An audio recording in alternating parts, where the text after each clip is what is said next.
bahwa sesuai dengan undang-undang desa itu desa sebagai subjek pembangunan. Jadi disitulah kita membangkitkan itu bahwa desa tidak hanya dana transfer, di situ ada banyak pendanaan yang bisa dilakukan. Bahwa di desa itu yang benar-benar miskin itu saya kira hanya beberapa.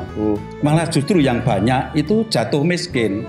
Seperti tadi diutarakan Pak Yusuf, bahwa tadinya yang bekerja di kota dengan adanya pandemi terus dia dapat PHK pulang ke kampung kan istilahnya dia tidak ada penghasilan. Nah, kalau dilihat rumahnya mungkin ya sudah layak lah, lantainya juga sudah keramik. Tetapi karena dia dikena PHK, dia tabungan ya semakin lama semakin menyusut.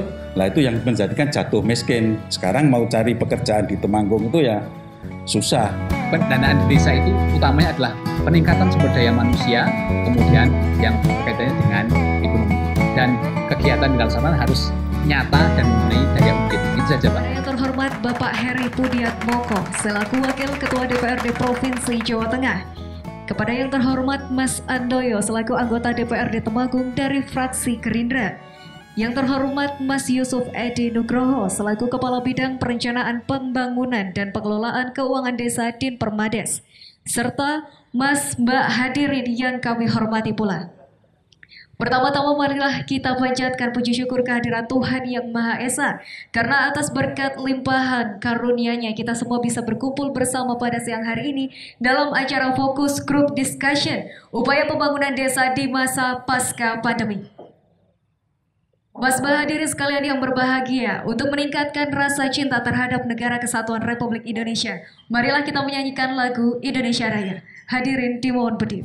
Indonesia tanah air, karena tumpah darah, di sanalah aku berdiri, jadi pandu ibu. Indonesia kebangsaanku, bangsa dan tanah air. Marilah kita berseru, Indonesia bersatu. Hiduplah tanahku, hiduplah negeriku, bangsaku, rakyatku semuanya. Bangunlah jiwanya, bangunlah badannya, untuk Indonesia Raya.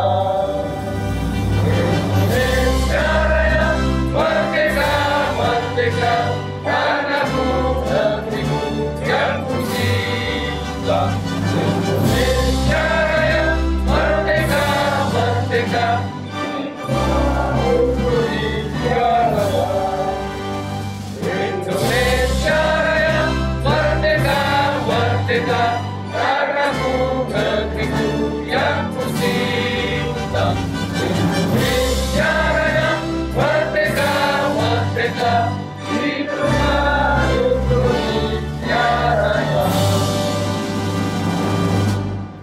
Mas hadirin yang berbahagia sekalian, untuk mengawali acara Fokus Group Discussion pada siang hari ini, marilah kita berdoa menurut agama dan kepercayaan masing-masing. Berdoa dimulai.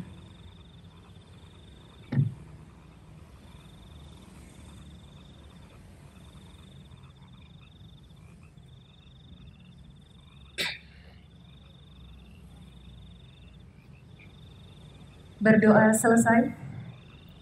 Memasuki acara inti pada siang hari ini ialah Fokus Group Discussion dengan tema upaya pembangunan desa di masa pasca pandemi yang akan dipadu langsung oleh moderator kita, ada Mas Rahardian Setiawan. Langsung saja kami persilakan kepada moderator kita, Mas Rahardian Setiawan, untuk memandu jalannya Fokus Group Discussion. Sehat, J? Alhamdulillah, meskipun Temanggung dalam suasana mendung, hujan terus, tapi kelihatannya wajah-wajah peserta FGD sekarang nggak pernah mendung. Amin. Ya, untuk FGD yang keempat ini yang saya pandu, kita akan sedikit mengajukan tema yang sangat, bagi saya sebuah tema yang sangat bagus sekali. Karena di tengah desa yang terus membangun, pemerintah mengeluarkan dana desa. Iya Pak Yusuf, Iya Pak Andoyo. Nah, makanya tema yang kita angkat kali ini mungkin sedikit berkaitan dengan dana desa, dana transfer, PAD desa, dan lain-lainnya, perencanaannya, pembangunannya, dan hiruk pikuknya, serta tantangan dan harapannya ke depan. Makanya untuk FGD kali ini kita mengambil tema upaya pembangunan desa di masa pasca pandemi. Kita tahu bahwa pandemi meluluhlantakkan semua sendi kehidupan. Ekonomi, sosial, budaya terhenti total, stuck, nol. Kita tidak bisa apa-apa. 2 tahun yang lalu, selama 2 tahun, kita berhenti, bagaikan gerbong yang tidak bisa berjalan. Semua ada larangannya, berkumpul tidak bisa seperti ini, tidak bisa. Bahkan berbicara pun dibatasi, apalagi kegiatan-kegiatan lain. Nah, kelihatannya, saya melihat di tengah pro kontra COVID itu ada yang percaya, ada yang itu sebuah rekayasa, itu ada teori konspirasi, ataupun apapun itu, kalau saya secara pribadi, saya percaya. Karena ada penyakitnya, ada korbannya, ada yang meninggal, dan ada analisanya. Oke. Untuk itu, untuk membahas tema yang kita angkat kali ini, kita menghadirkan 3 narasumber yang saya kira cukup tepat. Yang pertama yaitu nanti Bapak Heri Pudiatmoko selaku Wakil Ketua DPRD Provinsi Jawa Tengah, yang kebetulan sebenarnya beliau mau hadir, tapi karena mendadak ada jadwal yang tidak bisa ditinggalkan, makanya nanti beliau akan hadir secara virtual. Yang kedua, menghadirkan narasumber yang tepat juga. Beliau adalah anggota DPRD Komisi A, Bapak J. Dan mantan lurah juga, mantan ketua paguyuban lurah kalau nggak salah, Bapak Andoyo. Sepak terjang beliau, saya kira saya sebagai jurnalis juga sudah melihat dari beliau itu belasan tahun, dan tepat juga didatangkan di sini. Dan yang selanjutnya ini saya agak sedikit ngepek ini karena bidangnya itu kok panjang banget di Dinas Pemberdayaan Masyarakat Desa, Bapak Yusuf Edi Nugroho, Kepala Bidang Perencanaan, Pembangunan, dan Pengelolaan Keuangan Desa Dinas Permades, saya sebut gitu ya, Mas Yusuf J. Mas Yusuf ini sebetulnya wirawiri nih, saya melihat beliau juga dulu di Bapeda, terus sekarang di Permades, dan wirawira juga karena disempatkan dari Kalasan. Beliau tuh dalamnya Kalasan, tapi karena FGD ini sangat penting, beliau menyempatkan diri itu hadir di sini. Untuk paparan yang pertama, sebelumnya mohon maaf, saya juga melihat tadi ada anggota DPRD Ibu Endah Cahyani. Sugeng siang Bu, matur suwun rawuhipun, sampun rawuh wonten FGD. Untuk paparan yang pertama secara virtual kita saksikan bersama-sama dari Bapak Heri Pudiatmoko, Wakil Ketua DPRD Provinsi Jawa Tengah. Monggo Mas. Bismillahirrahmanirrahim. Assalamualaikum warahmatullahi wabarakatuh. Salam sejahtera bagi kita semuanya, merdeka.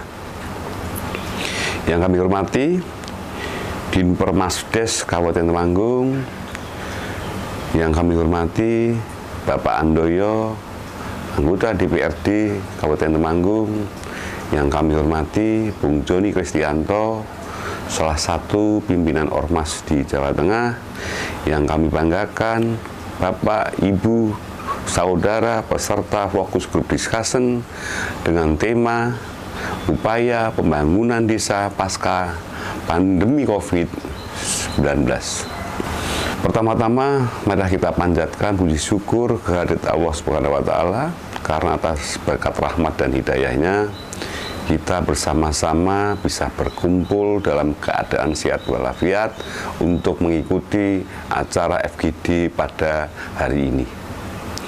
Bapak Ibu peserta FGD yang kami banggakan, saya ingin menyampaikan bahwa pandemi COVID-19 yang sudah melanda sejak tahun 2019 tentunya membawa dampak pada seluruh aspek kehidupan, khususnya di sektor kesehatan, sosial, dan ekonomi. Meskipun demikian, pembangunan Indonesia Dari desa juga harus tetap ditingkatkan dan dilakukan dengan mengoptimalkan potensi yang ada di desa, serta tetap bertumpu pada adat istiadat setempat. Hal ini seiring dengan lahirnya Undang-Undang Nomor 6 Tahun 2014 tentang desa. Bapak, Ibu, saudara peserta FGD yang saya hormati, perlu adanya strategi yang matang dalam membangun desa pasca pandemi COVID-19. Strategi yang dilakukan bisa dengan mengembangkan dan menggerakkan potensi yang dimiliki desa. Potensi desa ini dapat berupa sumber daya alam maupun non-alam yang dimiliki desa seperti lahan pertanian, keindahan alam, produk-produk unggulan, dan lain sebagainya. Potensi lainnya diantaranya adalah sumber daya manusia desa sebagai subjek pelaku maupun objek penerima manfaat pembangunan yang sangat perlu digerakkan dan ditingkatkan kapasitas serta kualitasnya. Strategi yang dilakukan untuk pembangunan desa pasca pandemi COVID-19 tentunya membutuhkan sumber dana. Oleh karena itu, desa harus mampu menggali dan memanfaatkan sumber-sumber pendanaan seperti dana desa, CSR, maupun bantuan APBD dari provinsi. Sumber pendanaan tersebut dilakukan antara lain melalui: pertama, pengembangan ekonomi produktif desa. 2, penguatan ketahanan pangan desa dengan mengoptimalkan fungsi dan mengembangkan lumbung pangan desa sebagai wadah untuk penguatan cadangan pangan desa. Ketiga, jangan lupa untuk tetap melibatkan peran masyarakat, utamanya pemuda-pemuda, karena merekalah sebagai pelaku sekaligus penerima manfaat dari pembangunan yang dilakukan di desa. Bapak, Ibu, saudara peserta FGD yang saya banggakan, meskipun terdampak pandemi COVID-19, kita harus optimis dan percaya diri kalau kita bisa menjadi bangsa yang berdaulat di bidang ekonomi, salah satunya melalui desa. Saya Heri Budi Atmoko, Wakil Ketua DPRD Provinsi Jawa Tengah. Wassalamualaikum warahmatullahi wabarakatuh. Merdeka. Aplaus yang meriah buat Bapak Heri Budi Atmoko, Wakil Ketua DPRD Provinsi Jawa Tengah. Seperti yang tadi bilang bahwa kita ini kelihatannya kayak mobil yang selesai dari bengkel, terus baru direyen ya Mas. Mau direyen, jadi belum digas. Karena habis dari pandemi, terus kayaknya tuh masih banyak desa-desa atau ya wilayah-wilayah yang mau ngegas pembangunan tuh masih koyo niki masih mangu-mangu, ya kan? Karena aturan-aturannya, karena segalanya, karena dia takut lagi pandemi muncul lagi, ada kabar lagi, kita bicara lagi bahwa pandemi ini COVID-19 mulai meningkat lagi, gek engko meneh kaya tahun 2021 kemarin. Nah, inilah menjadi polemik bagi kita semua, Bapak Andoyo. Sebetulnya bagaimana toh Pak, selaku wakil rakyat di Komisi A juga yang membidangi pemerintahan desa. Desa itu harusnya sekarang itu bagaimana? Pasca pandemi ini, harusnya prioritas-prioritasnya seperti apa? Blok grand apa yang harus menjadi prioritas desa dari pendanaan desa, baik itu dana desa, dana transfer, ataupun PAD desa. Monggo Pak Andoyo. Ya, tapi saudara moderator telah mengutarakan bahwa setelah kita melewati, ya bisa dikatakan sudah melewati, bisa dikatakan belum melewati. Seperti tadi kalau kita melihat, mendengar, katanya COVID masih meningkat. Tapi insya Allah kalau kita yang ada di daerah, di desa itu ya sudah dianggap seperti biasa saja. Amin. Maka dengan adanya kita sudah lepas dari COVID-19, desa itu harus bisa berpikir cerdas. Karena apa? Bahwa sebenarnya dengan lahirnya Undang-Undang Desa 2014, desa itu adalah sudah merupakan bisa dikatakan merupakan otonomi, bisa otonomi. Akan tetapi yang saya rasakan, karena saya tadi juga diutarakan sebagai mantan kepala desa, bahwa dana desa baik itu yang DD maupun ADD itu istilahnya masih di culke ndase digoceki buntute. Ngoten nggih Bapak nggih. Leres. Oh betul Pak. Jadi kepala desa dan lembaga desa yang ada di istilahnya merupakan garda terdepan negara Indonesia itu sering masih malah bingung jadinya. Sudah berjalan, desa itu kan sudah merencanakan yang namanya APBDes. Tapi tiba-tiba ada surat bupati atau surat menteri, peraturan pemerintah yang harus merubah APBDes. Padahal kan sumber dana yang ada di desa itu kan hanya yang pokok itu adalah DD dan ADD. Jarang dana yang mempunyai PAD besar. Kita contohkan saja, Temanggung aja yang merupakan kabupaten ADD-nya itu PAD-nya itu hanya sekitar 300 miliar. Lah, jadi itulah maka kami mengharapkan dari pemerintah itu sebetulnya ya kalau membuat aturan itu yang konsekuen lah. Jadi jangan sampai membingungkan yang ada di bawah ini. Saya kira seperti itu, Mas. Oh, jadi masih sering bingung ya. Ini kelihatannya banyak kepala desa nih, Ji. Masih banyak kebingungan ya di level bawah itu ya, Pak ya. Bingungnya itu kan kita itu sudah merencanakan tiba-tiba ada aturan yang merubah. Lah itu padahal kan sumber dananya sudah jelas. Tidak ada mungkin istilahnya ada sumber dana lain. Mesti di desa itu terus mengadakan perubahan APBDes. Seperti itu, Mas. Jadi yang sudah direncanakan tiba-tiba dirombak kudune bangun dalan terus dirombak buat BLT, buat apa gitu ya Mas. Oke, Pak. Mantu saya sedikit pahami. Jadi masyarakat terkadang masih wis ngerancang api-api APBDC tiba-tiba harus diganti. Digantinya nggak hanya sekali, sampai 5 kali dalam setahun. Nah itu pusing memang, pelakunya memang pusing. Nah saya kembali ke Pak Yusuf dulu nih, Pak Yusuf. Pak Yusuf, kita anggaplah kita sudah selesai pandemi. Kalaupun ada itu insya Allah kayak penyakit flu biasa lah, amin. Jadi sebetulnya Bapak kan bidang perencanaan. Perencanaannya seperti apa? Apa yang harus didahulukan oleh masyarakat desa? Apa yang diharuskan oleh desa dalam menghadapi ini dana desa ataupun pembangunan pasca pandemi ini, Bapak Yusuf? Kami di Dinpermades itu adalah dinas yang mengurusi urusan pemerintah daerah, khususnya pemberdayaan, Pak. Kemudian saya di bagian perencanaan. Bagi desa, sebenarnya perencanaan itu sudah ada aturan bakunya. Jadi aturan bakunya biasanya perencanaan itu sudah dilaksanakan N-1. Jadi kalau untuk kegiatan 2022 itu dilaksanakan di 2021. Namun memang keadaan luar biasa kemarin ya pandemi itu sampai aturannya perpresnya berubah dan ada perubahan APBD. Namun seiring dengan berjalannya waktu pandemi sudah semakin menurun, bahkan kemarin tentang 8% yang semula itu disampaikan hanya untuk COVID 8% itu istilahnya sudah di unlock begitu, sudah bisa digunakan untuk kegiatan pembangunan. Terus memang waktu-waktu di anggaran yang terbatas itu ada aturan-aturannya memang gitu. Jadi tadi yang disampaikan karena dana desa.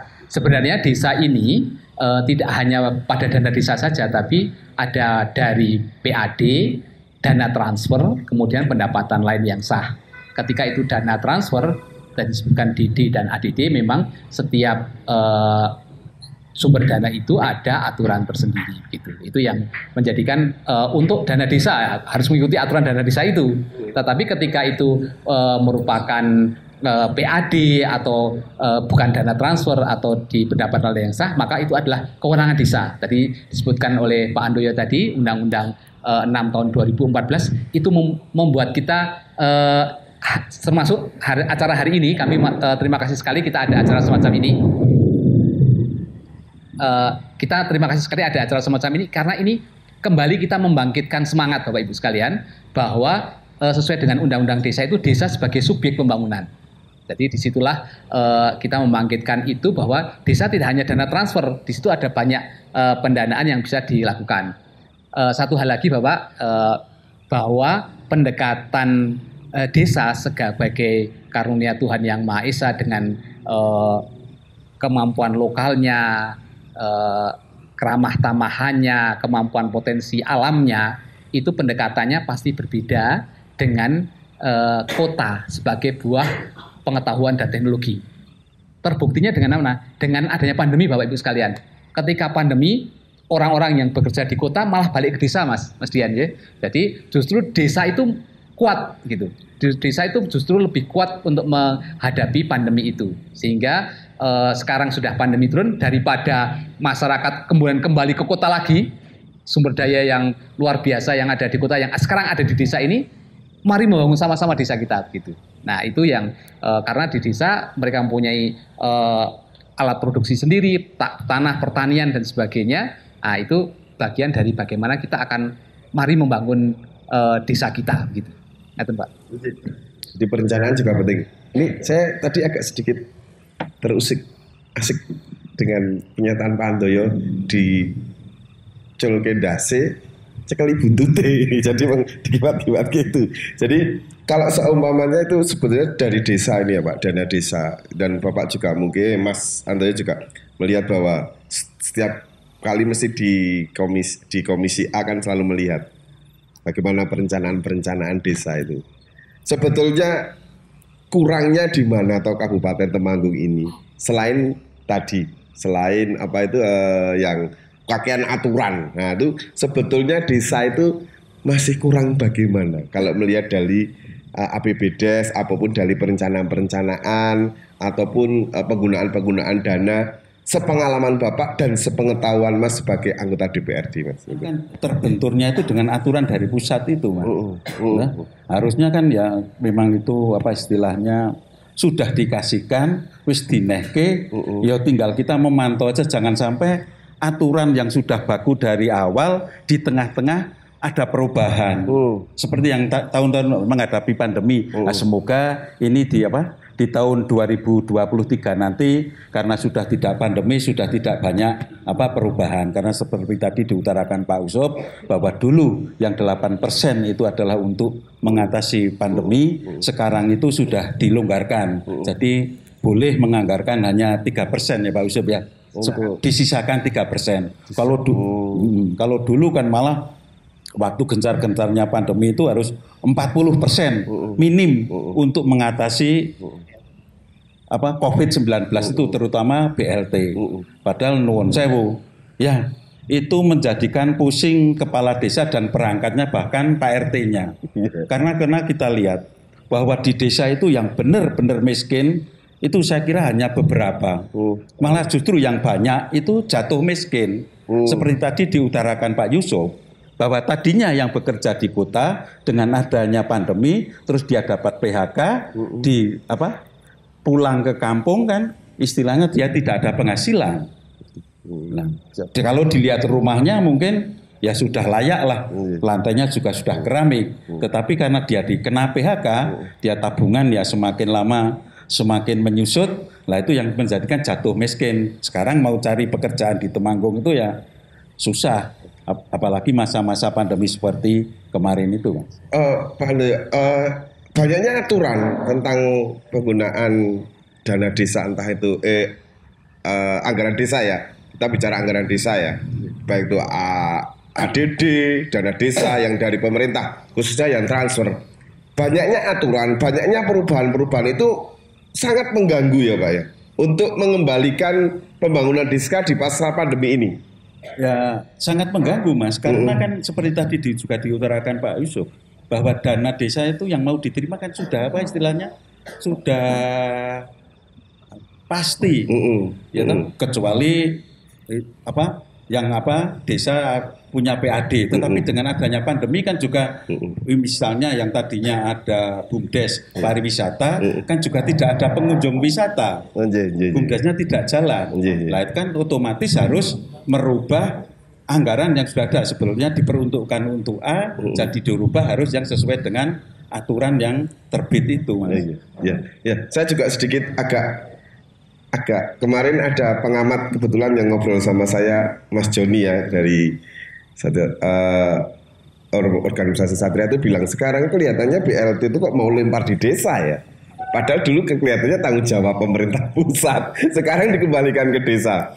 Oke, Mas Yusuf, itu hanya intermezzo aja. Mas Yusuf, kalau ketika kita bicara sebuah pembangunan desa, perencanaan yang melalui dana desa, PAD, desa dan yang lain-lain, itu sebetulnya bagaimanakah yang terbaik buat desa formulasinya antara infrastruktur, pembangunan sumber daya manusianya atau yang lain-lainnya? Mana yang harus kita dahulukan? Karena saya melihat memang aturannya 70% infrastruktur ya, 30% kalau nggak salah untuk pengembangan pemberdayaan. Kalau saya tidak salah baca seperti itu.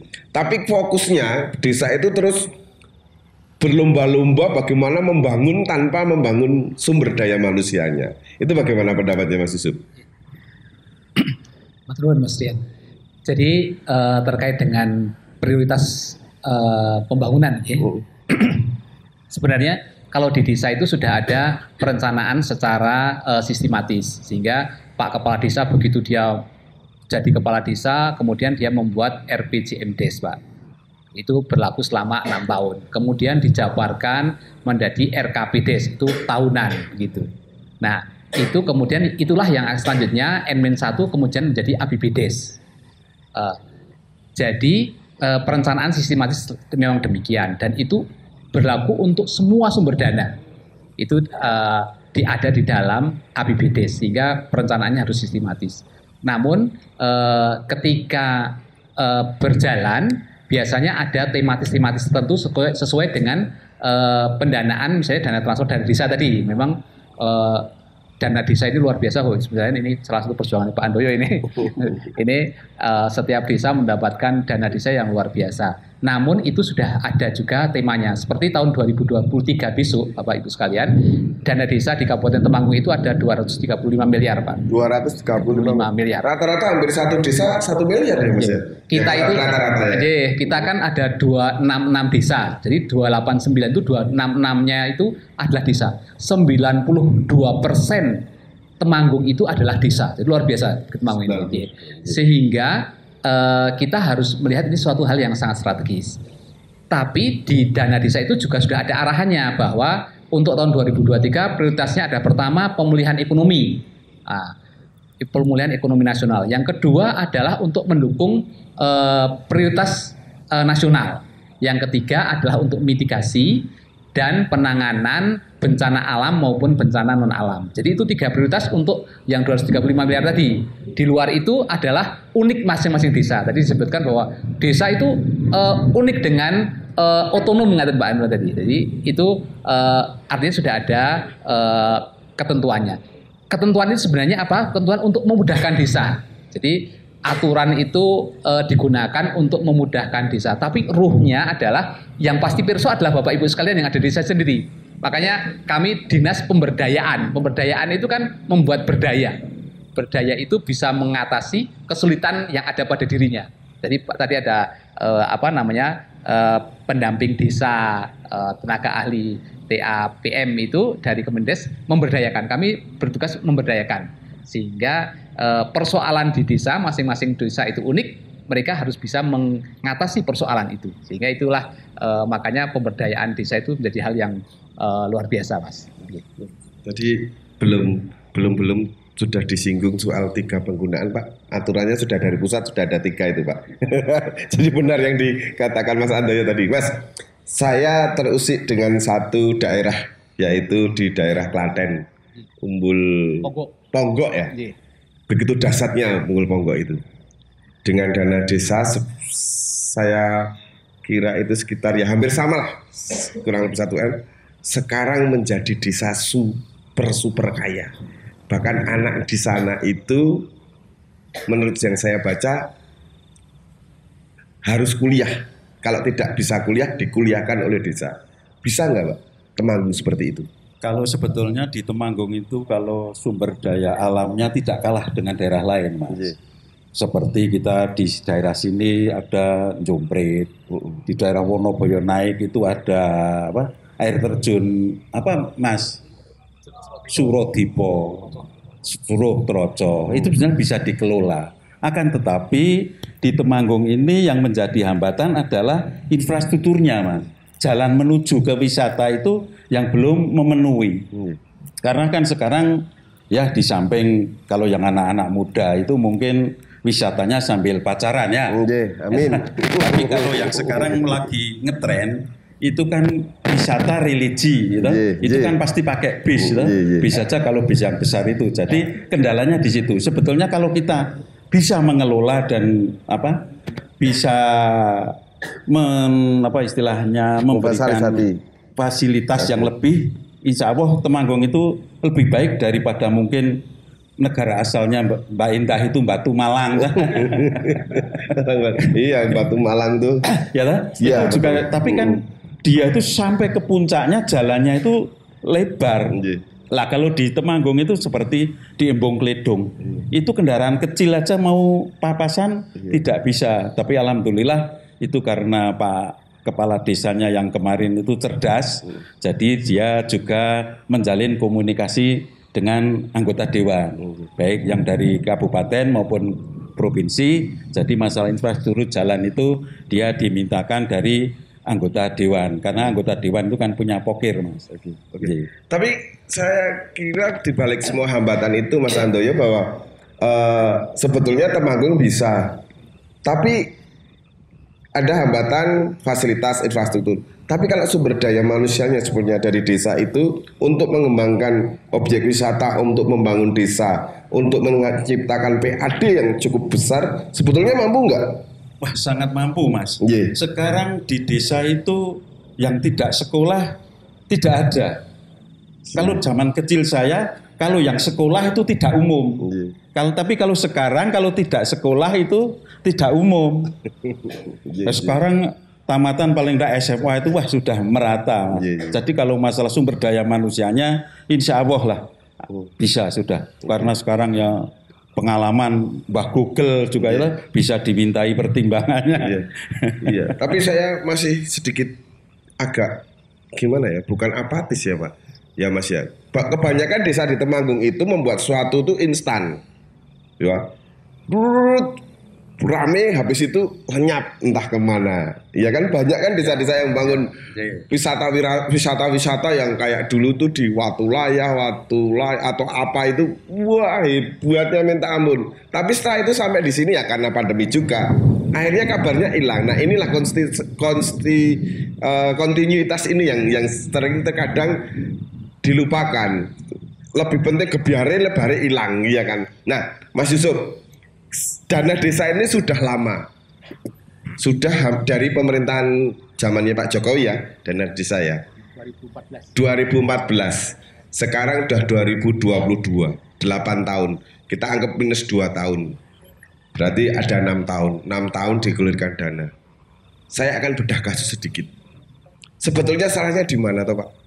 Kok kelihatannya masih gitu-gitu aja, ya kan? Belum ada yang spesifik bagus, kecuali kalau infrastruktur oke lah. Tapi untuk mengkaitkan PAD desa, mensejahterakan warga, dan membuat desa itu happy, membuat desa itu senang, membuat desa itu nyaman dan kalau nyaman dan aman, itu kan juga masih perlu perbaikan-perbaikan. Sebetulnya kesalahannya itu pada perencanaan, pada aturan, atau pada pelaksanaan, Bapak. Matur nuwun Mas. Pertanyaannya menggelitik ya. Jadi kalau tadi dengan adanya Undang-Undang 6 2014, kemudian mulai 2015 dana desa digulirkan, makin hari makin tahun itu dana desa makin banyak Mas. Totalnya itu kalau kita total dalam tidak ada minus, bahkan selama pandemi itu dana desa ada Pak. Termasuk tadi yang disampaikan dana desa digunakan untuk BLT itu adalah dana desa tahun 2020, 2021. Jadi dari 2015 tidak pernah berhenti dana desa itu. Totalnya bisa sampai 1,6 triliunan di Kabupaten Temanggung. Di situ kita setiap tahun pasti ada evaluasi, pasti ada dari pemerintah pusat termasuk dari Kementerian Desa, Daerah Tertinggal dan Transmigrasi tadi dievaluasi, termasuk makanya ada sistem prioritas-prioritas tadi pendanaan. Itu satu hal. Kemudian dari situ tadi kita sudah menyampaikan bahwa sebenarnya intinya adalah kegiatan harus yang mempunyai nilai ungkit dan nyata, karena banyak juga kegiatan tidak nyata dan tidak nilai ungkit gitu. Itu kan jadi hanya sekedar karena ada desa kemudian dihabiskan gitu. Nah ya, ini sehingga kita mendorong bahwa kegiatan yang dilaksanakan harus mempunyai daya ungkit dan harus merupakan kegiatan nyata di desa gitu. Kemudian yang lain kalau secara tokoh nih Pak, sebenarnya Temanggung ini secara SDM itu bagus sekali Pak. Jadi ketika dana desa, narasi dari Menteri Desa adalah digunakan boleh untuk apa saja, terutama untuk peningkatan kualitas manusia dan ekonomi. Kemudian Temanggung tokoh-tokoh revitalisasi desa itu juga banyak, seperti Pak Singgih ya Pak yang bikin Radio Magno, beberapa mulu, kemudian Papringan dan sebagainya. Itu juga tokoh-tokoh yang ada di desa, termasuk Pak Andoyo dan sebagainya. Kan ini bapak-bapak yang hadir di sini kan tokoh-tokoh pembangunan di desa yang ada di dalam FGD ini. Saya lihat tadi bapak-bapak yang merupakan penggerak di pemberdayaan di desa. Jadi saya sangat yakin Mas, kalau misalnya Temanggung apakah bisa? Pasti bisa gitu. Tadi saya matur, mari kita memahami desa ini sebagai karunia dari Tuhan Yang Maha Esa atas keindahan alam, keramah tamahan, kedamaian dan lain sebagainya itu. Jadi itu sudah tidak diapa-apakan saja sudah indah. Apalagi kalau kita sudah makin maju, kita ada dana desa yang digunakan untuk mengungkit, saya kira maju mandiri sejahtera itu pasti tercapai. Ngerti Mas? Oke. Kalau tadi sudah dijawab sedikit tentang apa yang sebenarnya harus dirubah. Kalau Pak Andoyo, karena Pak Andoyo ini Mas Andoyo ini adalah ada fungsi pengawasan dalam DPRD, ada legislasi, ada pengawasan juga, dan ada juga budgeting. Nah, saya akan bicara soal fungsi pengawasan. Sebetulnya kalau pemerintah pusat itu apa yang harus dirubah dalam aturan dana desa khususnya, sehingga masyarakat bisa tidak merasa terbelenggu, ya. Apa yang harus dirubah? Skipnya itu harus apa yang dirubah? Ya, terima kasih. Kalau menurut pengamatan saya, dana desa itu ya harusnya kalau memang sudah blok grant, ya tinggal diserahkan ke desa itu. Kebutuhan yang tahu tahu kebutuhan itu kan yang ada di bawah.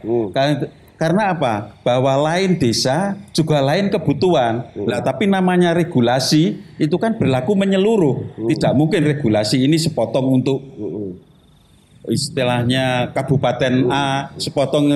Nah, maka dari itu yang penting itu adalah program. Tinggal kita mengawasi. Karena apa? Bahwa di tingkat kabupaten juga ada inspektorat, juga ada APH, nah, kan bisa ikut mengawasi. Juga ada legislatif yang memang fungsinya mengawasi. Kami dari Komisi A juga setiap bulan turun ke desa Mas untuk memantau situasi, termasuk salah satunya ya pelaksanaan penggunaan anggaran itu baik ADD maupun DD. Jadi istilahnya nek wis dikei yo wis diculno ning dawasi ben tidak melanggar aturan gitu ya Mas ya. Jadi ojo setengah-setengah dikei ning duite go iki gitu. Bagi Pak Mas Andosiran itu sebenarnya sangat mengganggu bagi desa ya. Sangat-sangat mengganggu karena yang tahu soal kebutuhan desa adalah masyarakat desa sendiri. Yang tahu akan kebutuhan keluarga ya keluarga kita sendiri ya kan ya. Oh, jadi begitu. Istilahnya ginilah. Seperti kita memberikan sangu kepada anak kita yang mau sekolah. Sudah dikasih 10.000. Ya wis kono, arak geopo sakarepmu. Tapi nanti kita juga tetap pantau toh, jangan sampai untuk hal-hal yang negatif. Kalau itu untuk transport ya harus naik transport, jangan malah jalan kaki nanti sampai sekolahan terlambat. Ya kan? Yang untuk jajan yang ya kan? Seperti itulah. Yang penting itu adalah pengawasannya. Saya kira SDM di desa itu sudah mumpuni. Kalau ada yang istilahnya penyelewengan atau kecelakaan itu ya memang istilahnya seperti di Temanggung ada 226 desa. kalau suruh apa istilahnya bagus semua ya tidak mungkin lah. Karena apa ya, latar belakang ataupun istilahnya apa ya, namanya kepala desa itu kan basisnya ada macam-macam Pak. Iya toh? Yang namanya kepala desa itu latar belakangnya banyak Pak. Ada yang dari pegawai negeri sampai TNI, ada yang dari gali sampai kiai. Itu karakter desa masing-masing Pak. Mungkin kalau yang di daerah istilahnya dekat-dekat jalan raya ini ya seperti Paraan itu karena terkenal dengan apa istilahnya ya kota santrinya ya harus berbau kiai. Tapi kalau yang di pelosok sana itu Kemawang itu karena di sana itu adalah daerah apa? Kopi, sing penting kopine aman, gitu aja toh? Iya, betul. Iya toh, dilurai kiai ning kopine ilang, yo malah repot. Mending dilurai gali ning aman, ya. Seperti itu. Iya. Saya tidak mau meneruskan kalimat beliau. jadi sebetulnya kalau dibilang track, kita bicara soal track setelah pandemi ini. Nanti dijawab oleh Mas Yusuf dan Pak Andoyo ini saya pertanyaan yang sama. Tracknya, on the track nggak? Desa di Kabupaten Temanggung. Kalau belum on the track, yang belum on the track mana? Biar jadi PR kita bersama-sama. J, bapak-bapak J, mas-mas J, sama ibu, mbak-mbak. Monggo Mas Yusuf dulu. Sedangkan kita sudah on the track dulu. Sudah sesuai undang-undang desa itu kan ada tujuan. Iya kan? Ada tujuannya. Dibuat sudah sesuai belum? Kalau Kabupaten Temanggung secara menyeluruh. Kalau ini persepsi ya Pak ya? Persepsi. Kalau persepsi saya bahwa dengan adanya Undang-Undang 6 tahun 2014 itu desa sudah berjalan. Artinya desa dengan wilayah hukumnya, kemudian pemerintahan desa, 266 desa itu sudah berjalan Mas. Kemudian terkait dengan perencanaan desa, RKPDes juga ada. Kemudian dilaksanakan dengan APBDes, semua desa sekarang online Pak. Jadi pengawasan itu juga ada Siskudes namanya, pengawasannya online dan itu juga dilaksanakan oleh organ pemerintah semacam BPKP dan sebagainya. Dan itu di sana ada desa, ada camat, inspektorat dan sebagainya kami itu. Artinya kami melihatnya sebagai on track. Kalau pengawasan sebenarnya paling dekat adalah BPD Bapak Ibu sekalian, Bapak Ibu sekalian sendiri. Karena proses penentuan kebijakan di desa itu pasti forum tertingginya adalah musyawarah desa. Jadi itu on track atau tidak itu pasti terlihat di desa. Kalau tidak on track biasanya di desa juga ada gejolak di sana. Nah, artinya kalau kami melihatnya sudah on track gitu. Jadi on tracknya melihatnya adalah ya desa sudah melaksanakan kegiatannya, kemudian pemerintahan desa tidak ada yang vakum. Artinya itu salah satu indikator bagi kami demikian. Kemudian tahun ini kita juga satu kaitan dengan pengawasan memajukan desa anti korupsi. Nah itu juga bagian dari istilahnya dari dalam diri sendiri, dari dalam desanya untuk maju dan mandiri tadi. Nah itu jadinya kalau pandangan kami desa sudah on track, tinggal memang PR-nya masih banyak. Makanya tadi PR itu tidak bisa sendiri, tapi perlu sinergitas. Acara pada siang hari ini bagian dari itu Pak. Kami memandangnya sebagai bagian sengkuyung bareng. Jadi desa itu kekuatannya tidak seperti industri yang efisien, ekonomis, produktif, tidak. Tapi dari saling menguatkan, gandengan tangan, saling menguatkan, itu yang menjadikan desa menjadi kuat. Kenapa desa tahan pandemi? Ya karena itu, karena saling penguatan di sana. Pandangan saya begitu Mas. Kalau Mas Andoyo melihat Kabupaten Temanggung seperti sekarang ini, sudah on the track belum Mas? Kalau menurut pandangan saya ya sudah Mas, karena apa yang ada di bawah itu seperti tadi diutarakan Pak Yusuf bahwa tidak hanya BPD, bahwa pengawasan itu adalah langsung masyarakat. Dan yang namanya apa istilahnya penyakit pilkades itu tidak bisa hilang. Jadi kalau yang rival itu ngawasi terus, tidak mungkinlah kepala desa mau menyeleweng gitu. Yang guyu berarti yang merasa itu Mas.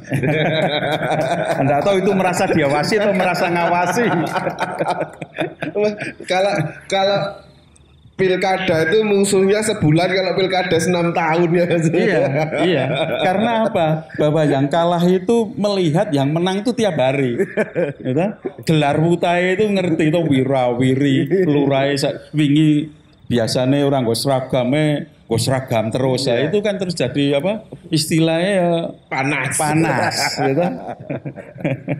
Iya. Pengawasan di desa lebih ngeri ya. Wah, lebih ngeri daripada KPK. Andoyo ini diawasi. Berapa tahun jadi lurah, Pak? Saya jadi lurah 14 tahun. 14 tahun. Dan alhamdulillah sampai sekarang masih menjadi penasihat lurah. Karena yang meneruskan istri saya. 14 tahun diawasi oleh rival. Iya. Jadi masih jadi Pak Lurah sampai sekarang. Iya, saya itu daripada DPR-nya malah terkenal Pak Lurahnya. Ya karena itu 4 periode. Kalau DPR-nya kan baru sekali, itu baru mau ya. Jadi kalau tanya saya warga saya di sana, kalau omai Pak Lurah itu malah ngerti ini namanya omai Pak DPR, malah ada yang tidak tahu. Sudah on the track ya Pak ya? Sudah on the track. Tinggal menambah dananya saja. Dananya tambahin terus. Iya. Nanti kalau mau politik, mau pesta politik demokrasi itu biasanya banyak sing lomo kok, tenang saja. Banyak sing donatur sing apian gitu. Jadi untuk masyarakat desa biasanya kalau mendekati tahun 2024 ini nggak usah beli teratak, nggak usah beli pecah belah, karena akan banyak donatur teratak dan pecah belah. Bener gih? Yang penting komunikasi. Yang penting komunikasi. Beliau. Kalau kita sebagai wakil rakyat itu karena memang di Kabupaten Temanggung itu kita punya yang namanya dana pokir, Mas. Pokok-pokok pikiran. Itu setiap anggota dewan itu 1,5 M. Jadi monggo lah panjenengan mas-mas yang ada di sini jalin komunikasi dengan istilahnya anggota dewan yang ada di dapilnya panjenengan masing-masing. Insya Allah akan bertanggung jawab. Amin. Dan seperti tadi yang diutarakan oleh Mas moderator ini teratak, ya itu baru digodok di perbuknya. Mudah-mudahan besok bisa di 2023, karena kalau yang desa ini Pak.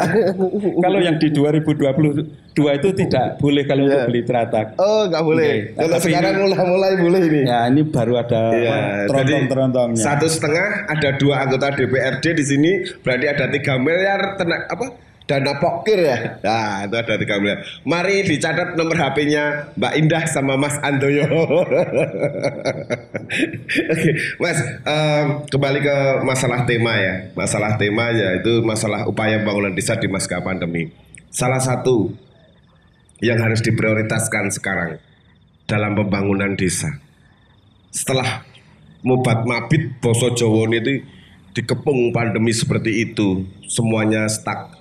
Apa yang harus diprioritaskan oleh desa?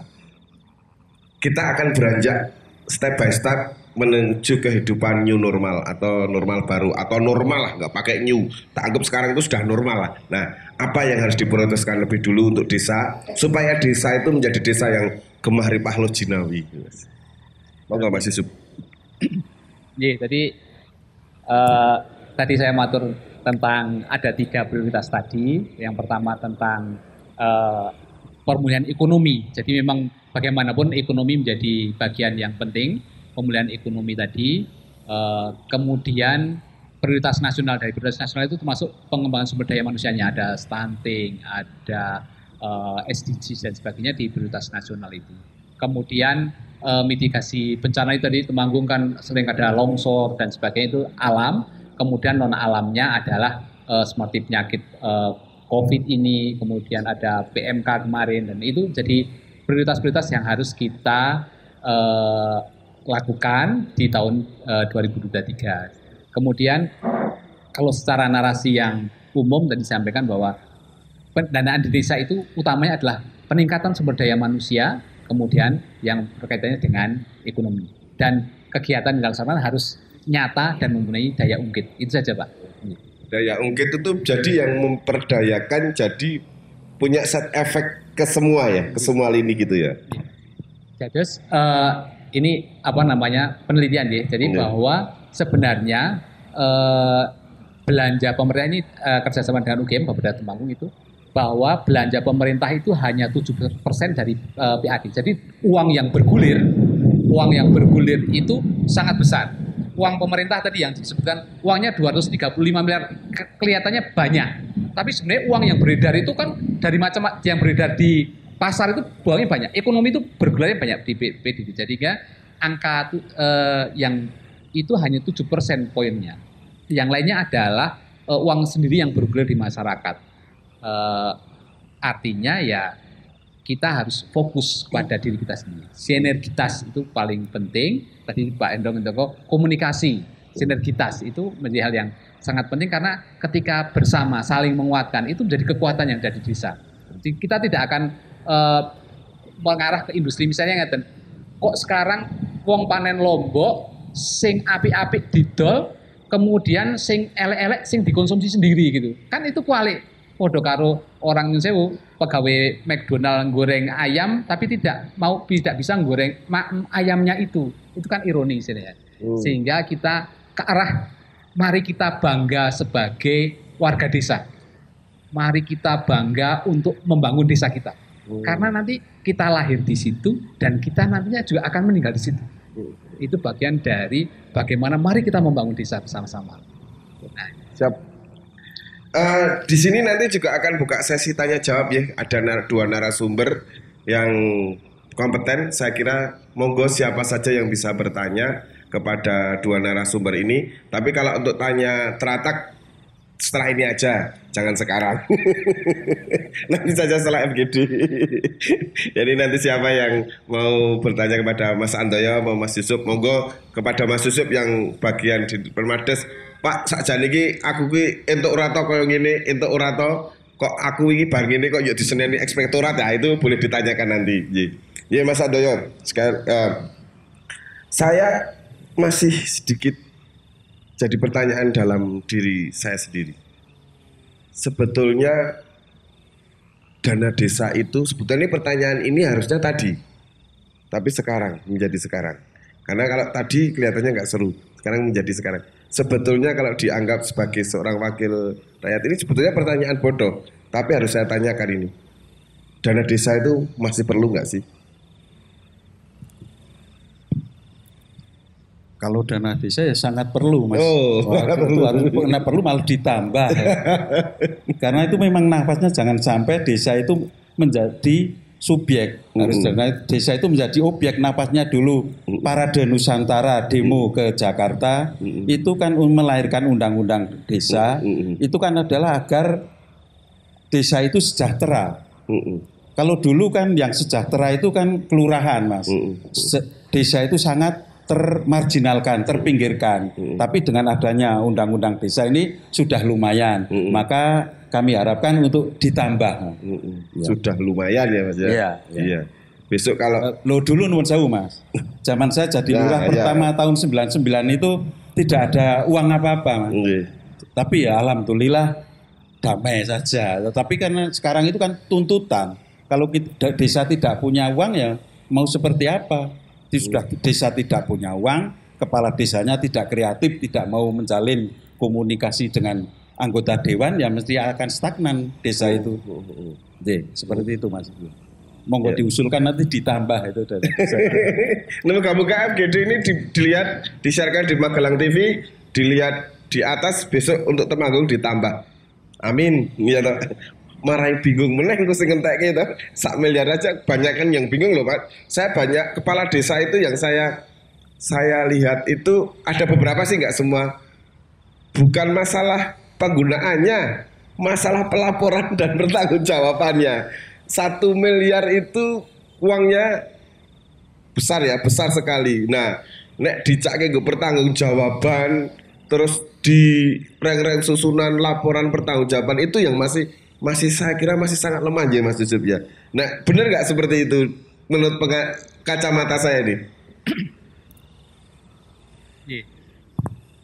Jadi bagi kami bahwa dana itu memang harus dipertanggungjawabkan, sehingga ya itu nanti berproses, Mas. Artinya kedewasaan itu kan akan berproses, tetapi instrumennya kan sudah ada. Artinya gini, ketika dia menjadi kepala desa, punya visi misi, kemudian dituangkan dalam RPJMDes. Nah, kemudian RPJMDes itu program kan harus ada pendanaannya. Nah, pendanaannya mengikuti di dalam RPJMDes, kemudian ada RKPDes. Nah, termasuk hari ini, per hari ini kan sebenarnya kesempatan Bapak Ibu sekalian. Desa-desa sedang membuat APBDes, Pak. Jadi setelah RKPDes kemarin selesai bulan September, ini dalam penyusunan APBDes untuk tahun 2023. Nah, di sini berembuklah itu di desa dengan adanya Musdes itu, masyarakat desa. Dengan perencanaan yang makin bagus, makanya tadi untuk dana desa ada sisi prioritas nasional, ada SDGs. Di sana ada pendataan. Mana miskin ekstrim? Sekarang ada miskin ekstrim, jadi ada miskin, ada yang ekstrim. Mana yang miskin ekstrim? Itulah yang harus kita tangani misalnya. By name, by address-nya itu kan Bapak Ibu sekalian yang pasti tahu di sana. Nah, disitulah maka perlu untuk dicermati peningkatan kualitas perencanaan yang bagus, diawasi di sana, dan karena swakelola diawasi sendiri, dipertanggungjawabkan sendiri. Nah, pertanggungjawaban itu membuat kita menjadi harus tahu bahwa oh ini adalah amanah. Nah, amanah ini kan secara ini manusiawi saja diberjalan di dunia, tapi kan juga pertanggungjawaban ke akhirat juga gitu. Nah, ini artinya proses itu yang makin harus kita pelajari, kita dalami, dan itu proses pendewasaan diri. Gitu. Jadi artinya kalau tadi desa hanya 1 miliar besar Mas. Nah kalau tadi ngendiko Ponggok yang 11 miliar kan lebih besar lagi yang harus dipercaya. Artinya ya itu tadi ada plus minusnya, tapi itu bagian dari bagaimana kita membangun desa itu Mas. Ya, terima kasih. Mungkin kita buka sesi tanya jawab. Mungkin ada 2 pertanyaan monggo. Sebelum kita nanti closing statement, karena memang sebetulnya masih mau panjang ini, tapi karena keterbatasan waktu yang cuma 60 menit, jadi kita sesi closing statement. Ada pertanyaan? Mungkin Bapak-bapak, Mas-mas, Mbak-mbak, monggo silakan mau nanya. Boleh kok. Nanti kalau nanya ditambahi terataknya sama Pak Andoyo.